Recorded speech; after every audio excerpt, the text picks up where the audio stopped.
یہ ایسی زبردست کاروباری چال تھی جسے ایک خطرناک کاروباری ذہن ہی سوچ سکتا تھا، لیکن یہ کام اس احمق جمشید نے کیا تھا۔ ہم سناٹے میں رہ گئے تھے اور ہماری سمجھ میں نہیں آ رہا تھا کہ یہ جمشید کیا چیز ہے۔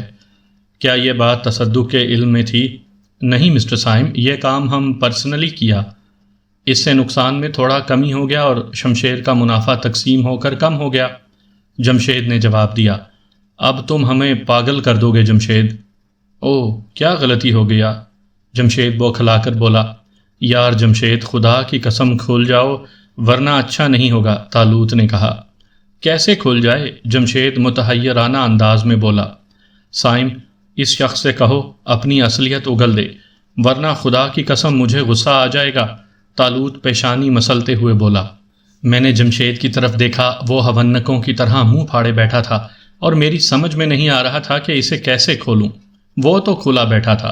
اس کے علاوہ ہم ایک کام اور کیا، جمشید نے کہا۔ وہ کیا؟ وہ بھی فرما دیجئے، طالوت نے گہری سانس لے کر کہا۔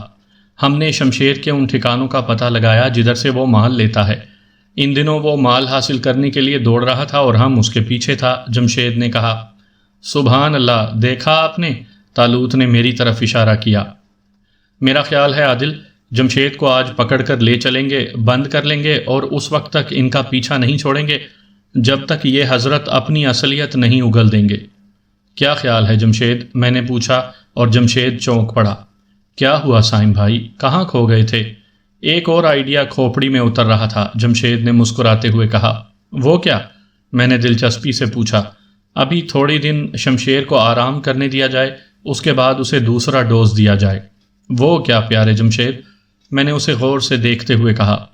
ہمارے جس نمائندے نے شمشیر سے اتنا بڑا ذخیرہ خریدا ہے وہ دوبارہ بھی گاہک بن کر اس کے سامنے جا سکتا ہے، اور اس بار وہ پہلے سے بھی بڑی سپلائی مانگ لے گا۔ اچھا پھر؟ وہ ریٹ اتنا ہائی مان لے گا کہ شمشیر مال حاصل کرنے کے لیے پاگل ہو جائے گا، اور پھر ہمارا بروکر شمشیر سے بات کر کے ہمارا مال اسے سپلائی کر دے گا ہماری منہ مانگی قیمت پر، جو بہرحال اس قیمت سے کافی کم ہوگی جس پر شمشیر کا گاہک اس سے مال طلب کرے گا۔ شمشیر کا گاہک وہ مال پسند کر لے گا جو ہمارے لیے ناکارہ ہو چکا ہوگا۔ اس طرح ہمارے پاس اعلیٰ ورائٹی رہ جائے گی اور خراب مال اچھی قیمت پر فروخت ہو جائے گا، اور اس بار جو ہم نے گھاٹا اٹھایا ہے وہ پورا ہو جائے گا۔ گاہک پھر آئندہ کبھی شمشیر کے پاس نہیں جائے گا۔ اس طرح شمشیر کے پاس جو مال سٹاک ہوگا وہ کسی قیمت نہیں بکے گا، کیونکہ اس سے اچھی ورائٹی ہمارے پاس اس سے کم قیمت پر موجود ہوگی، اور ہماری پبلسٹی۔ دفعتاً طالوت اپنی جگہ سے کھڑا ہو گیا۔ وہ آگے بڑھا اور اس نے آفس کا دروازہ اندر سے بند کر کے اسے لاک کر دیا۔ میرے چہرے پر بھی سنسنی پھیلی ہوئی تھی۔ جمشید نے جو کچھ بتایا تھا وہ کسی معمولی دماغ کا کارنامہ نہیں ہو سکتا تھا، بڑی خوفناک بات تھی۔ در حقیقت شمشیر کی موت کا پورا سامان تھا، اور اس سے عمدہ کوئی ترکیب نہیں ہو سکتی تھی۔ طالوت جمشید کے پاس پہنچ گیا۔ وہ غور سے جمشید کی شکل دیکھ رہا تھا اور جمشید بوکھلائے ہوئے انداز میں پہلو بدل رہا تھا۔ طالوت چاروں طرف سے گھوم کر جمشید کو دیکھ رہا تھا اور جمشید اب اس کے ساتھ ساتھ گھوم رہا تھا۔ پھر اس کے منہ سے بوکھلائی ہوئی آواز نکلی، کچھ گڑبڑ ہو گئی ہے عادل بھائی؟ ہونے والی ہے، طالوت ہونٹ بھینچ کر بولا۔ کیا مطلب؟ جمشید نے اسی انداز میں کہا۔ کھول جاؤ جمشید ورنہ خدا کی قسم اچھا نہیں ہوگا۔ بس بہت ہو گئی، کیا تم ہمیں بے وقوف سمجھتے ہو؟ طالوت نے کہا۔ کیسے کھل جاؤں؟ سائم، طالوت نے میری طرف دیکھا، جمشید ہمارے دوستوں میں شامل ہونا ہی نہیں چاہتا۔ میں چاہوں تو اس کی زبان اس کے بارے میں سب کچھ بتا دے، لیکن اس کے بارے میں معلوم کرنے کا شوق اس کی دوستی کی بنا پر ہے۔ اگر دوسرے ذرائع اختیار کیے گئے تو دوستی کیا رہے گی؟ اور اچانک جمشید کے ہونٹوں پر مسکراہٹ پھیل گئی اور وہ کسی قدر بدلے ہوئے انداز میں بولا، نہیں عادل بھائی، کوئی ایسا کام نہ کریں۔ مجھے یاد ہے جب میں الٹا کھڑا ہوا تھا اور اپنی مرضی سے سیدھا نہیں ہو سکتا تھا۔ اس بدلی ہوئی آواز اور بدلے ہوئے لہجے پر ہم چونک پڑے۔ تب پھر تم؟ طالوت نے کہا۔ خدا کی قسم اس ملک کے بارے میں اچھے تاثرات لے کر نہیں آیا تھا، صرف اس لیے کہ میرے والدین نے مجھے یہاں کمانے کے لیے بھیجا تھا۔ آپ لوگوں کو دیکھ کر رائے بدل گئی۔ ارے تمہاری اردو تو بالکل صاف ہو گئی، میں نے چونک کر کہا۔ اب تو سب کچھ صاف ہو گیا سائم بھائی، کل یہ جھاڑ جھنکار بھی صاف کروا دوں گا۔ اب اس کا فائدہ؟ جمشید نے گہری سانس لے کر کہا۔ کیا مطلب؟ بس اب جمشید نہیں، آپ کا دوست آپ کی خدمت میں ہوگا۔ مگر یہ روپ کیوں دھارا گیا تھا؟ مختصراً تو بتا چکا ہوں، تفصیل یوں عرض ہے کہ والدین بے حد لالچی ہیں۔ پہلے انہوں نے ایک جرمن بیوہ سے شادی کا مشورہ دیا جو کافی دولت مند تھی۔ نہ جانے کس طرح اس سے جان بچائی۔ جو کاروبار وہ وہاں کر رہی ہیں اس سے مجھے قطعی اتفاق نہیں ہے۔ وہ مجھے دولت بنانے کی مشین بنانا چاہتے ہیں۔ میں نے اسے قبول نہیں کیا، لیکن انہیں خدا نے بہت بڑا دماغ دیا ہے۔ ان کے ذہن میں ایک اور ترکیب آئی۔ تنویر پھوپھا کی امارت ان کے علم میں تھی۔ ان کی بچی افشاں بھی انہیں یاد تھی۔ اکلوتی لڑکی کی بے پناہ دولت ان کے لیے بہت پرکشش تھی، چنانچہ انہوں نے اپنے بیٹے کو اس طرح بڑھایا۔ ان کا خیال تھا کہ ان کا وجی بیٹا جاتے ہی اس لڑکی کو اپنے عشق کے جال میں پھانس لے گا اور پھر یہ بے پناہ دولت ان کی ہو جائے گی۔ بہرحال میں انکار کی جرات نہیں کر سکا۔ ہاں، میں نے دل میں فیصلہ کر لیا تھا کہ ابا جان کی ایسی کوئی چال قیامت تک کامیاب نہیں ہونے دوں گا۔ چنانچہ ان سے جدا ہو کر میں نے یہ حلیہ بنا لیا، صرف اس لیے کہ خدا نہ خواستہ کسی طور افشاں مجھ سے متاثر نہ ہو جائے۔ میں اپنی شخصیت کو اس قدر مضحکہ خیز بنا لینا چاہتا تھا کہ کوئی لڑکی میرے قریب کھڑی ہونا بھی پسند نہ کرے، اور مجھے خوشی ہے کہ میں اس میں کامیاب رہا۔ ہم دونوں آنکھیں پھاڑے جمشید کی گفتگو سن رہے تھے۔ تمہیں خطرہ تھا کہ کہیں افشاں تم سے متاثر نہ ہو جائے؟ پھوپھی جان اپنے بھائی جان پر بہت جان دیتی ہیں، ان کی ذات سے بھی خطرہ تھا، لیکن اب سب ٹھیک ہے۔ مجھے خطرہ تھا کہ مجھے دیکھ کر ان کی محبت جوش نہ مارے اور وہ تمہارے اور افشاں کے گٹھ جوڑ کے بارے میں سوچنے لگیں۔ طالوت مسکرا کر بولا، ہمارے اس مشرقی ماحول میں یہ بات ناممکن تو نہیں ہے جناب۔ ہاں، میرے خیال میں جمشید ٹھیک کہتے ہو، میں نے تائید کی اور طالوت گردن ہلانے لگا۔ تو یہ سب کچھ صرف اس لیے تھا؟ ہاں جناب، میں اپنے باپ کی ہوس پوری کرنے میں ان کا اعلی کار نہیں بن سکتا۔ عمدہ انسان ہو جمشید، بے حد ذہین اور بہت ہی بدماش۔ طالوت مسکراتا ہوا بولا اور پھر بے تحاشا ہنسنے لگا۔ ہے اس شخص کا جواب سائن؟ اس کا کوئی جواب ہے؟ اس نے کس طرح سب کو احمق بنایا ہے؟ آپ کو نہیں بنا سکا جناب، جمشید مسکرایا۔ ارے بس جاؤ، کسر چھوڑی تھی تم نے، طالوت نے کہا۔ معذرت خواہ ہوں، اس وقت تک آپ کی اس حسین شخصیت سے متعارف نہ تھا۔ مذاق اڑا رہے ہو؟ طالوت نے کہا۔ خدا کی قسم نہیں، خود ہی دل چاہا تھا کہ آپ پر کھل جاؤں۔ آپ کے سامنے بنتے ہوئے شرم آتی تھی۔ آپ لوگ جس قدر نیک دل انسان ہیں، میں آپ سے بے حد متاثر ہوں۔ خیر جمشید، اچھا ہوا تم نے حال دل ہمیں بتا دیا۔ ہم بھی شروع سے ہی تمہیں ناپسند نہیں کرتے۔ اب بتاؤ تمہارا پروگرام کیا ہے؟ کچھ عرصہ یہاں گزاروں گا، اس کے بعد واپس چلا جاؤں گا۔ ناکام و نامراد؟ میں نے پوچھا۔ ہاں، ان کے لیے مایوسی کا پیغام لے کر۔ اور عذرا کا کیا ہوگا؟ طالوت نے مسکراتے ہوئے پوچھا، لیکن جمشید کے چہرے پر سنجیدگی چھا گئی۔ چند منٹ وہ سوچتا رہا، پھر بولا، وہ معصوم لڑکی خود اپنے مصائب کا شکار ہے۔ آپ نے اس کی زندگی بدل دی ہے۔ وہ خود کو خواب کسی کیفیت میں محسوس کر رہی ہے۔ اسے لگ رہا ہے جیسے اسے جو کچھ مل گیا ہے آنکھ کھلنے پر چھن جائے گا۔ پہلے کچھ نہیں تھا تو اس نے اپنے گھر کا احساس کیا، اپنی بہنوں کے لیے مستقبل کے خواب دیکھے۔ پہلے وہ اس لیے پیٹ بھر کر روٹی نہیں کھاتی تھی کہ ہوتی نہیں تھی۔ اب وہ پیٹ بھر کر روٹی اس لیے نہیں کھاتی کہ جب آنکھ کھلے گی تو اس سے مایوسیاں برداشت نہ ہوں گی۔ مایوسی کا وقت آنے سے پہلے وہ اپنی بہنوں کے مستقبل کو محفوظ کر لینا چاہتی ہے۔ ارے، طالوت چونک پڑا۔ اس نے یہ کیوں سمجھ لیا کہ یہ سب کچھ اس سے چھن جائے گا؟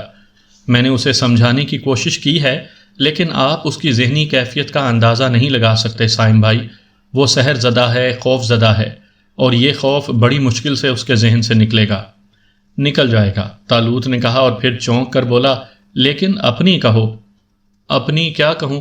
جمشید نے گردن جھکا لی۔ یار جمشید، آج اپنی شخصیت پر کوئی خول نہ رکھو، سب کچھ اریاں کر دو۔ اب کچھ نہیں رہا ہے عادل بھائی، جمشید نے افسردگی سے کہا۔ عذرا کے بارے میں تمہارے کیا خیالات ہیں؟ اس سے محبت کرنے لگا ہوں، جمشید نے جواب دیا۔ اسے اپنا کیوں نہیں لیتے؟ نہ خود اس قابل ہوں، نہ اسے اس قابل پاتا ہوں۔ کیا وہ بھی تم سے متاثر ہے؟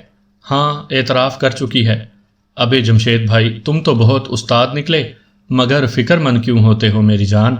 ہم نے تو پورے ملک کے عاشقوں کا ٹھیکہ لے لیا ہے۔ عنقریب ہم اعلان کرنے والے ہیں کہ پورے ملک کے عاشقان ہم سے رجوع کریں، ہم ان کے مسائل حل کرنے میں ان کی بھرپور مدد کریں گے۔ طالوت نے کہا۔ جمشید اسی طرح گردن جھکائے رہا تھا۔ تم نے تھوڑی دیر کے لیے شمشیر کو بھی بھلا دیا جمشید۔ بہرحال اس وقت تک شمشیر کا مسئلہ ملتوی جب تک تمہارے مسئلے کا حل نہ نکل آئے۔ میں نے آپ لوگوں کے ذہن پر بوجھ ڈال دیا عادل بھائی، ہمیں ایسے بوجھ سے سرور آتا ہے، اس کی پرواہ مت کرو۔ اب مسئلہ یہ ہے کہ تمہارے مسئلے کو کس طرح حل کیا جائے۔ مجھے میرے حال پر چھوڑ دیں عادل بھائی۔ ہیں بھائی، ہم مستقبل میں لے جا کر چھوڑتے ہیں، اب تم ان باتوں کو چھوڑو، اپنے اور عذرا کے مستقبل کے بارے میں ہمیں مشورے دو۔ آپ لوگ بے حد نیک طبیعت انسان ہیں، جمشید نے بھرائی ہوئی آواز میں کہا۔ شمشیر سے لکھوا کر لا دو تو مان لیں گے، میں نے کہا، اور سب ہنس پڑے۔ کافی حد تک ماحول بدل گیا۔ ہم نے دل کھول کر جمشید کو اس کی تجاویز کی داد دی۔ یار جمشید، تمہارا ذہن بزنس کے معاملے میں بہت شاندار ہے، تم نے وہاں کوئی بزنس کرنے کی کوشش کیوں نہیں کی؟ تھوڑی دیر کے بعد طالوت نے پوچھا۔ اس کی وجہ عرض کر چکا ہوں۔ کیا؟ کوئی بھی بزنس کرتا اس پر والد صاحب کا اثر ہوتا اور وہ اسے میرے طور پر کرنے نہ دیتے۔ بس میں کیا عرض کروں عادل بھائی، مجھے اپنے ماحول سے چڑ ہے۔ میرا وطن سکون کی سرزمین ہے، مسائل یہاں بھی ہے لیکن نہ جانے کیوں بے چینی نہیں ہے۔ امریکہ چھوڑ کیوں نہیں دیتے؟ بس اس طرح بھٹک گیا ہوں کہ اپنی شخصیت بے معنی ہو کر رہ گئی ہے۔ کون سا مشکل کام ہے جمشید یار؟ ارے ہم ہیں تو سب ٹھیک ہو جائے گا، بس ان معاملات کو چھوڑو اور شمشیر کی فکر کرو۔ میری تجویز مناسب نہیں ہے؟ مناسب کہہ رہے ہو، بے حد شاندار ہے۔ بس تم اس پروگرام کے انچارج ہو اور تصدق کو ہدایت کر دی جائے گی کہ تمہارے احکامات کی تعمیل کی جائے۔ بہت بہتر۔ اگر آپ اجازت دیں تو ایک بات پوچھنے کی گستاخی کر لوں؟ چلو کر لو۔ شمشیر بذات خود گھٹیا آدمی معلوم ہوتا ہے، لیکن اس پر عتاب کیوں ہے؟ سائم، تمہیں شمشیر کی مختصر کہانی سنائیں گے؟ طالوت نے کہا، اور میں نے مختصراً شمشیر سے اختلاف کی بنیاد بتائی۔ بہت خوب، جمشید گہری سانس لے کر بولا۔ بہرحال اب میں اور زیادہ دل جمعی سے اس کے ساتھ کام کر سکوں گا۔ دن رات ہنگاموں میں گزر رہے تھے، لیکن ان ہنگاموں میں بھی سکون تھا۔ کوئی ایسی بات نہیں تھی جو ذہن کو پریشان کرتی۔ جمشید نے اپنا کام شروع کر دیا تھا۔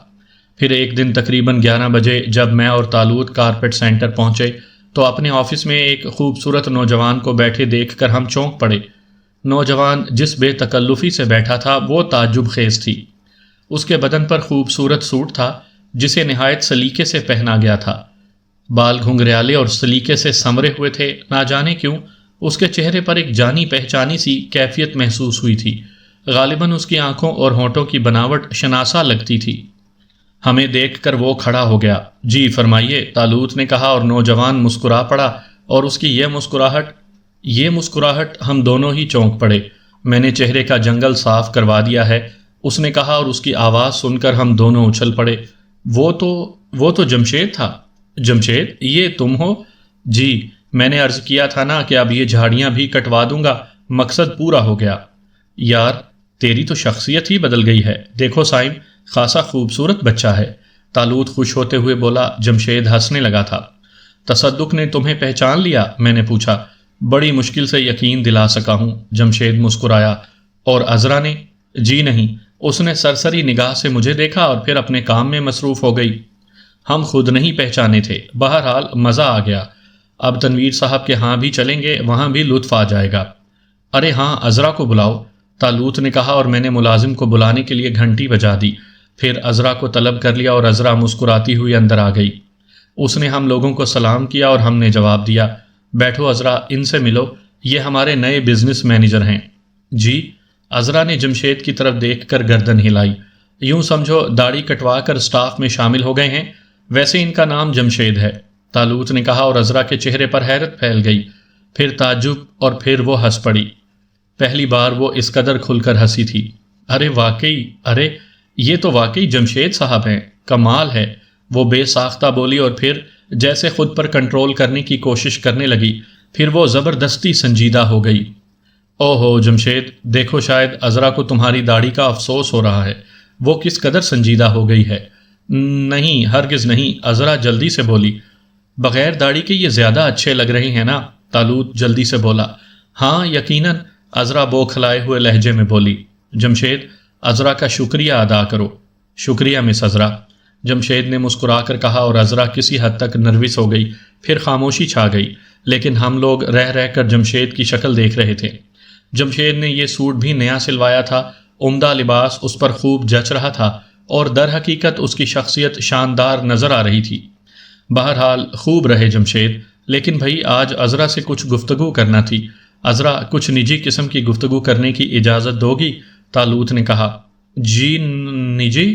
ہاں، معاف کرنا، ہم نے تمہیں بہن کہا تھا، لیکن شاید تم نے ہمیں بحیثیت بھائی قبول نہیں کیا۔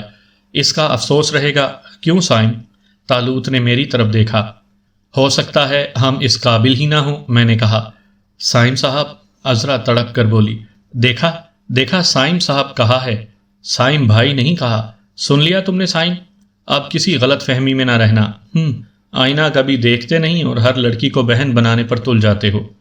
عادل بھائی، خدا کے لیے ایسی باتیں نہ کریں، ہم غریبوں کے دل چھوٹے ہوتے ہیں، ان میں نہ زیادہ خوشیاں سماتی ہیں نہ غم، پھٹ جاتے ہیں کبھی کبھی اور ہم مر جاتے ہیں۔ عذرا نے آنسوؤں میں ڈوبی آواز میں کہا۔ سنا بھائی، امیر بھائیوں کی بہنیں بھی غریب ہوتی ہیں، مگر وہ انہیں بھائی سمجھیں تب نہ، چھوٹا منہ بڑی بات ہوگی، عذرا نے کہا۔ ہاں، بالکل بالکل، اسی طرح نظر انداز کیا جاتا ہے، ایسی ہی باتیں کی جاتی ہیں، طالوت شرارت سے بولا، اور عذرا زچ ہو گئی۔ اللہ، میں کیا کروں؟ مجبوری ہے بھی عذرا، شرافت سے بھائی بنا لو ورنہ اچھا نہیں ہوگا۔ آپ لوگ میرے بھائی ہیں، ہرگز نہیں، اس طرح کام نہیں چلے گا۔ اگر بہن ہو تو ایک اچھی سی دعوت بھی کرو۔ جی ہاں، دعوت اپنے گھر پر، طالوت بولا۔ کیوں سائم؟ بالکل، اور پہلے سے تعین کر لو کہ کھانے کو کیا ملے گا، میں نے کہا، اور عجیب سی کیفیت کے باوجود عذرا مسکرا پڑی۔ مجھے کوئی عذر نہیں ہے بھیا۔ تو پھر دن طے کرو، جب آپ حکم کریں۔ کیا خوب، دعوت کے لیے مہمان حکم کریں؟ مہمان نہیں بھیا۔ عذرا تھوڑی سی کھل گئی، آنسوؤں میں ڈوبی آنکھوں میں مسکراہٹ بہت پیاری لگ رہی تھی۔ ہاں، یہ مسئلہ تو ٹھیک، تو سائم پھر کون سا دن ٹھیک ہے؟ جتنی جلدی ممکن ہو۔ کل شام عذرا بھی، اور آپ اہتمام میں مصروف رہیں گی، اس لیے کل کی چھٹی۔ ٹھیک ہے بھیا، اب آپ نے اتنا کہا ہے تو اس میں آر نہیں سمجھتی کہ آپ کو اپنے گھر بلاؤں، جیسا بھی ہے آپ کی بہن کا گھر ہے، اس میں کہنے کی کیا بات ہے؟ بس تو ٹھیک ہے، کل میں آپ کا انتظار کروں گی۔ کس وقت؟ طالوت بےتابی سے بولا۔ خدا کی قسم صبح ہی آ جائیں، لیکن جناب کھانا شام کو ملے گا۔ ٹھیک ہے، شام کو آئیں گے، طالوت نے کہا، اور پھر جمشید کی طرف دیکھ کر ٹھنڈی سانس بھر کر بولا، ہائے بیچارہ جمشید، جنگل نہ صاف کراتا تو آج یہ نوبت نہ آتی۔ کیسی نوبت؟ میں نے ہنستے ہوئے کہا۔ ارے اس بیچارے کو بھی دعوت مل جاتی، طالوت نے کہا۔ یہ بات نہیں ہے، جمشید صاحب تو کل میری مدد کریں گے۔ میرے والد صاحب بے حد ضعیف ہیں، چھوٹی بہنیں ہی گھر کا سامان لے کر آتی ہیں، کل جمشید صاحب کو تکلیف دوں گی۔ ہاں، اسے بھی بہت سے کھانے پکانے آتے ہیں، ایک دن بتا رہا تھا، طالوت نے کہا۔ جمشید مسکرا رہا تھا۔ تھوڑی دیر بیٹھنے کے بعد عذرا چلی گئی اور میں نے طویل سانس لی۔ جمشید نیاز مندی سے ہمیں دیکھ رہا تھا۔ کیا سوچ رہے ہو مسٹر جمشید؟ بس آپ لوگوں کے بارے میں۔ خوب، کیا سوچ رہے ہیں؟ یہی کہ قدرت نے آپ کو اس قدر دولت اور عزت بخشی ہے تو اس کی کوئی وجہ بھی ہے، آپ بے حد نیک دل انسان ہیں۔ بس مولانا، جب داڑھی تھی تو واز نہیں فرماتے تھے آپ، اب بغیر داڑھی کے واز کرتے اچھے نہیں لگتے۔ چھوڑیے ان باتوں کو، شمشیر کی رپورٹ دو۔ میں نے ایک تیر سے 2 شکار کیے ہیں، جمشید مسکرایا۔ یعنی مال فروخت کرنے والا نمائندہ میں خود ہی بن گیا ہوں۔ شمشیر سے کل رات ملا تھا، اس کے فرشتے بھی مجھے نہیں پہچان سکے۔ اوہ ویری گڈ، یعنی کام شروع ہو چکا ہے، میں نے چونک کر کہا۔ ختم ہونے والا ہے جناب۔ کیا مطلب؟ کل اسٹاک نکلوانا ہے اور کل ہی اس کی ادائیگی بھی ہو جائے گی۔ میں نے کیش کی بات کی ہے۔ کتنے کی سپلائی ہے؟ تقریباً 60 لاکھ کی۔ میں نے ایک طویل سانس لے کر طالوت کی طرف دیکھا۔ رقم کیش ملے گی یا چیک؟ چیک تو آج بھی مل سکتا تھا جناب، لیکن میں بھی ایک سنکی آدمی ہوں، جوان ہوں تو کیا ہوا، میں نے صاف کہہ دیا کہ کیش سودا کرتا ہوں۔ ویسے ہمارے نمائندے نے یعنی خریدار نے پورا 1 لاکھ ایڈوانس دیا ہے۔ جو مال سپلائی ہو رہا ہے، میرا خیال ہے اس میں ہمیں 25 لاکھ کا تو نقد منافع ہے۔ اس سے کچھ زیادہ، جمشید نے کہا۔ تب 1-2 لاکھ اور بھی خرچ ہو جائیں تو کیا فرق پڑتا ہے؟ بہرحال شمشیر کو قبر میں اتارنے کا پورا بندوبست ہو چکا ہے۔ مکمل، جمشید نے مسکراتے ہوئے کہا۔ مگر ایک گڑبڑ ہو جائے گی، میں نے پرخیال انداز میں کہا۔ کیا؟ کل تو تمہیں عذرا کے ساتھ کھانا پکانا ہے۔ او جی ہاں، دوپہر کے بعد یہ کام بھی ہو جائے گا، جمشید نے مسکراتے ہوئے کہا۔ طالوت بھی مسکرا رہا تھا۔ اور ہاں جمشید، مہمانوں میں صرف ہم نہیں ہوں گے، تمہیں انتظامات کرنے میں خیال رکھنا ہوگا۔ کون کون آئے گا؟ افشاں اور شکیلہ بھی ساتھ ہوں گی، طالوت نے کہا۔ بہتر ہے، جمشید نے کہا، اور پھر خاموشی چھا گئی۔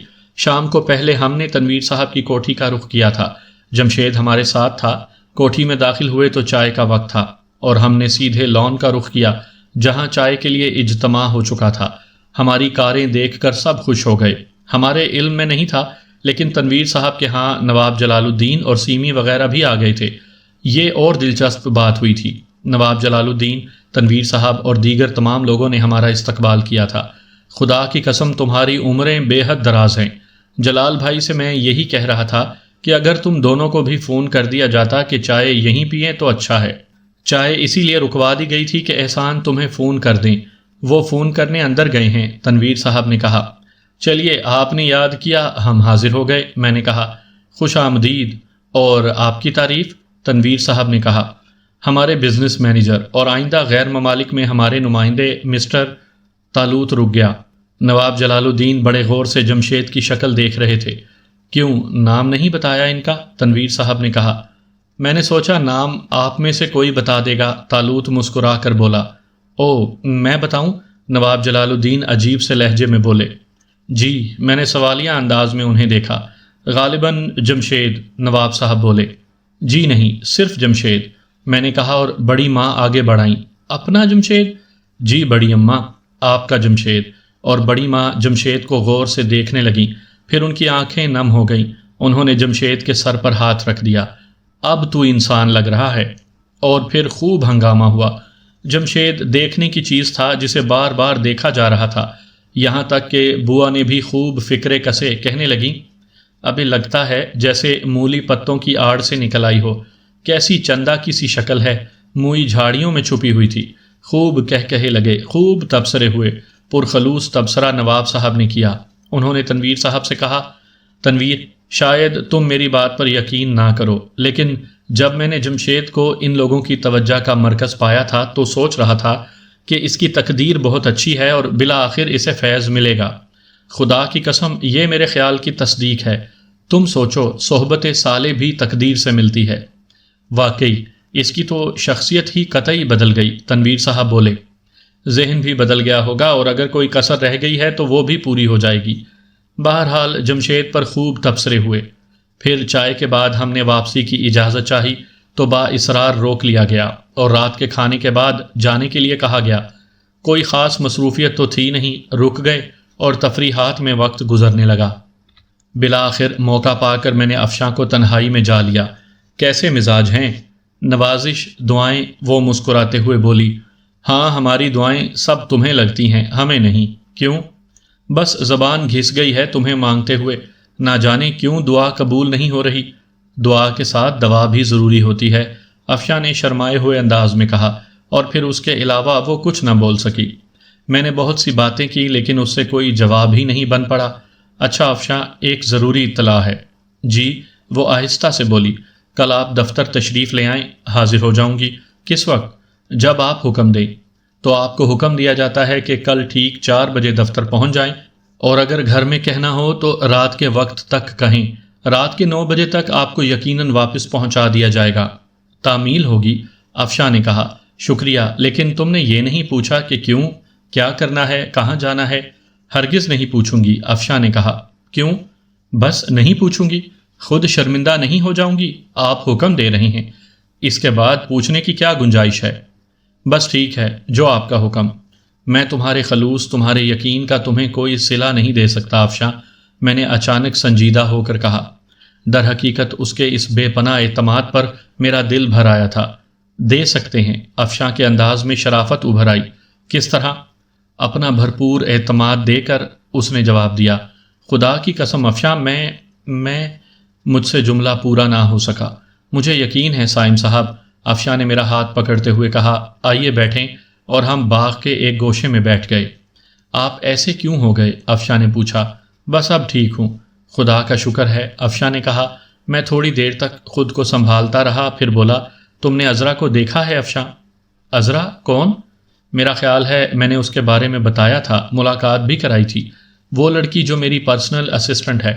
ہاں ہاں یاد آیا، پیاری لڑکی ہے، اس کی سفارش جمشید نے کی تھی۔ اوہ، یہ نئی اطلاع ہے۔ ایک اور بھی اطلاع ہے۔ وہ کیا؟ جمشید وہ نہیں ہے جو خود کو ظاہر کرتا ہے۔ کیا مطلب؟ وہ ایک ذہین ترین نوجوان ہے، مجھے معاف کرنا، دراصل تمہارے ماموں غلط آدمی ہیں، وہ اسے ہمیشہ غلط لائنوں پر ڈالنے کی کوشش کرتے رہے اور ضد میں جمشید وہ بن گیا جو نظر آتا تھا۔ خدا کی پناہ، تو کیا وہ اس قدر احمق نہیں ہے جتنا خود کو ظاہر کرتے تھے؟ بالکل احمق نہیں ہے، بلکہ ایک اعلیٰ ذہانت کا مالک نوجوان ہے۔ ان کی بدلی ہوئی شکل دیکھ کر میں تو حیران رہ گئی ہوں۔ اسے یہاں اس لیے بھیجا گیا تھا کہ وہ بی افشاں کو شیشے میں اتار کر ان سے شادی کرے اور اس طرح تنویر صاحب کی بے پناہ دولت کا مالک بن جائے۔ اسے افشاں سے کوئی قدر نہیں تھی، لیکن وہ اپنے باپ کی ہوس پوری نہیں کرنا چاہتا تھا۔ اس کا خیال تھا کہ ممکن ہے پھوپھی جان کی محبت اود کر آئے، اس لیے اس نے ایسا حلیہ بنایا اور ایسے حالات پیدا کر دیے کہ اسے کسی شریف آدمی کو قبول کرنا ناممکن ہو جائے، اور وہی ہوا۔ اوہ، افشاں نے حیرت سے کہا، یہ ساری باتیں آپ کو جمشید بھائی نے بتائی ہیں؟ خود سے نہیں بتائیں، پوچھی گئی ہیں، میں نے جواب دیا۔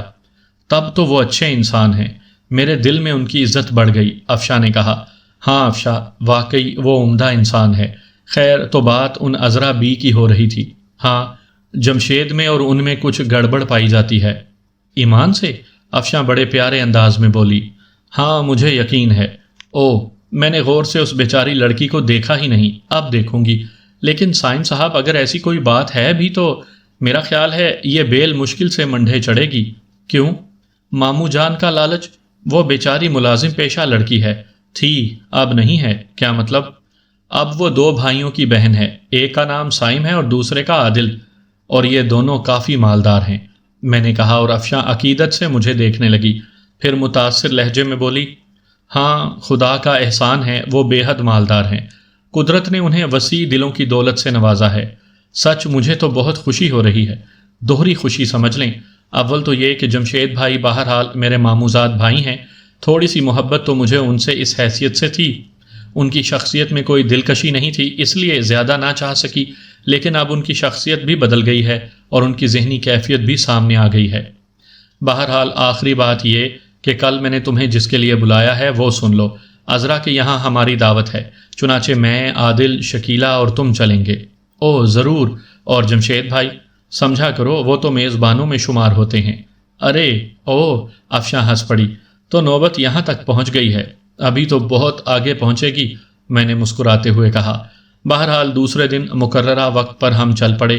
جمشید نے عذرا کے گھر کا پتہ بخوبی سمجھا دیا تھا، علاقہ غریب لوگوں کا تھا۔ ہماری کاریں عذرا کے مکان کے سامنے پہنچ گئیں۔ جمشید دروازے پر استقبال کے لیے موجود تھا اور اندر عذرا اور اس کی بہنیں اور اس کی ماں موجود تھیں۔ ان سب کے چہروں سے مسرت پھوٹی پڑ رہی تھی۔ چھوٹا سا صاف ستھرا گھر تھا جہاں ہمارا شاندار استقبال کیا گیا۔ کھانے نہایت لذیذ تھے اور اس سے بھی اچھی عذرا کی امی کی باتیں تھیں، محبت کے شہد میں ڈوبی ہوئی، سوندھی سوندھی۔ بہرحال نہ صرف ہمیں بلکہ افشاں اور شکیلہ کو بھی بہت لطف آیا۔ عذرا سے ان کی اچھی خاصی دوستی ہو گئی اور انہوں نے اسے دعوت دے دی کہ وہ اکثر ان سے ملتی رہا کرے۔ عذرا کے انبساط کی انتہا نہیں تھی، اسے اتنے اچھے ساتھی مل گئے تھے، ایسے کرم فرما مل گئے تھے جن کی محکوم ہونے کے باوجود وہ ان کی محکوم نہیں بلکہ دوست تھی۔ خاصی دیر سے واپسی ہوئی، افشاں کو اس کے گھر چھوڑ کر ہم واپس آ گئے۔ گھر آ کر ہم کافی دیر تک عذرا کے بارے میں گفتگو کرتے رہے، ہمیں وہ بہت پسند آئی تھی۔ طالوت نے کہا، بہن کو جہیز میں گھر تو دینا ہی پڑے گا، اس لیے تصدق سے کہا جائے کہ وہ ایک عمدہ سے مکان کا بندوبست کرے۔ یقیناً، میں نے کہا، لیکن ہم پہلے سے اسے مکان پیش تو نہیں کر سکتے۔ ہاں، بہرحال سوچیں گے اس بارے میں۔ ایک اور خیال میرے ذہن میں کاٹ رہا ہے۔ کیا؟ چاند کی آخری رات قریب آتی جا رہی ہے۔ اوہ، میں بھی سنجیدہ ہو گیا۔ باقی پروگرام واپسی پر رہیں گے۔ ہاں ہاں، تو ٹھیک ہے، جلدی کیا ہے، میں نے کہا۔ دوسرے دن جمشید نے شمشیر والے کام کے مکمل ہو جانے کی اطلاع دی۔ خریدار نمائندے کا کام ختم ہو گیا تھا۔ شمشیر کو اسٹاک اٹھوا کر رقم وصول کر لی گئی۔ حساب سے 6 لاکھ روپے جمشید کے نام مخصوص کر دیے گئے، جس کی اسے کوئی اطلاع نہیں دی گئی تھی۔ معاملات چلتے رہے اور پھر نواب جلال الدین نے واپسی کے بارے میں تذکرہ کیا۔ بھائی، اب جب مجھے یہاں آنا ہی ہے تو کچھ انتظامات کرنے کے لیے جلد جانا چاہیے۔ آپ کی یہاں رہائش گاہ کے لیے انتظامات ہو رہے ہیں نواب صاحب؟ ہاں بھائی، یہ تمہاری ذمہ داری ہے، نواب صاحب اپنائیت سے بولے۔ ایک اور بات کرنی تھی نواب صاحب، طالوت نے کہا۔ ہاں ہاں ضرور، کیا بات ہے؟ سائم تم باہر جاؤ، طالوت نے کہا اور میرے کان کھڑے ہو گئے۔ جاؤ، طالوت نے ڈانٹنے والے انداز میں کہا اور میں ہنس پڑا۔ پھر میں باہر نکل آیا، لیکن بھلا میں ٹلنے والا تھا؟ راسم کی انگوٹھی پر میں نے قبضہ جما رکھا تھا، چنانچہ دوسرے لمحے میں نے انگوٹھی پہنی اور الٹے قدموں اندر چلا گیا۔ طالوت نے دروازہ بند کر لیا تھا۔ خیریت؟ بڑی رازداری برتی جا رہی ہے، نواب صاحب مسکرا کر بولے۔ بات ہی ایسی ہے۔ کہو نواب صاحب، میں چاہتا ہوں افشاں کی شادی سائم سے ہو جائے۔ اوہ، نواب صاحب سنجیدگی سے بولے۔ کیا آپ نے کبھی اس سلسلے میں سوچا ہے؟ طالوت نے پوچھا۔ جو کچھ کہوں گا اس پر سنجیدگی سے یقین کر لو گے؟ نواب صاحب بولے۔ یقیناً، خود میرے ذہن میں بھی یہ خیال آیا تھا، لیکن ہمت نہیں پڑ سکی۔ بہرحال تمہاری حیثیت تنویر سے بہت بڑی ہے۔ ایسی کوئی بات نہیں ہے نواب صاحب، طالوت نے کہا۔ بہرحال اب آپ اس بارے میں کوشش کریں۔ میں صرف ایک بات کہہ سکتا ہوں، یہ کام ضرور ہونا چاہیے۔ اوہ، میرا خیال ہے مشکل تو نہیں ہوگا۔ تنویر کے لیے اس سے زیادہ خوشی کی بات کون سی ہو سکتی ہے؟ تو پھر کب ابتدا کر رہے ہیں؟ میرا خیال ہے اس میں دیر مناسب نہیں ہے۔ یقیناً، پھر کل شام کو میں تمہارے ساتھ ہی چلوں گا۔ یوں تو تنویر کو بھی طلب کیا جا سکتا تھا، لیکن میرا خیال ہے یہ بات اس کے گھر پر ہی مناسب رہے گی۔ بالکل ٹھیک، طالوت نے جواب دیا اور وہ دوسری گفتگو کرنے لگے۔ میں نے خاموشی سے کھسک آنے میں عافیت سمجھی۔ طالوت کو شبہ بھی ہو سکتا تھا۔ تھوڑی دیر کے بعد طالوت میرے کمرے میں آ گیا۔ میں ایک آرام کرسی پر دراز تھا۔ بات ہو گئی شریف آدمی؟ کیا ہوئی؟ میں نے دبے دبے اشتیاق کا اظہار کیا۔ بس کل تنویر صاحب سے گفتگو ہوگی۔ اوہ خوب، خود نواب صاحب کیا خیال ہے؟ بس وہی چاہتے تو وہ بھی یہی تھے، لیکن ہمت نہیں پڑ سکی۔ شکریہ طالوت، میرے خیال میں یہ مناسب قدم ہے۔ خوش ہو؟ ہاں، لیکن ایک درخواست ہے۔ عرض کرو، طالوت شاعرانہ انداز میں بولا۔ کل میں بھی تمہارے ساتھ چلوں گا، میرا مطلب ہے راسم کی انگوٹھی پہن کر۔ میں نے مسکراتے ہوئے کہا۔ کیا حرج ہے؟ طالوت شریفانہ انداز میں بولا اور میں نے اسے بھینچ لیا۔ دوسرا دن کئی دلچسپیوں کا حامل تھا۔ ہم دفتر پہنچے تو تصدق نے بتایا کہ 2 بار شمشیر کا فون آ چکا ہے۔ اس نے دونوں بار آپ کے بارے میں پوچھا تھا۔ ویری گڈ، اسے احساس ہو گیا؟ ایسا ہی لگتا ہے۔ اور کچھ کہا تھا؟ بس آخر میں کہا تھا کہ جب آپ آ جائیں تو اسے اطلاع کر دی جائے۔ اس نے اپنا فون نمبر دے دیا ہے۔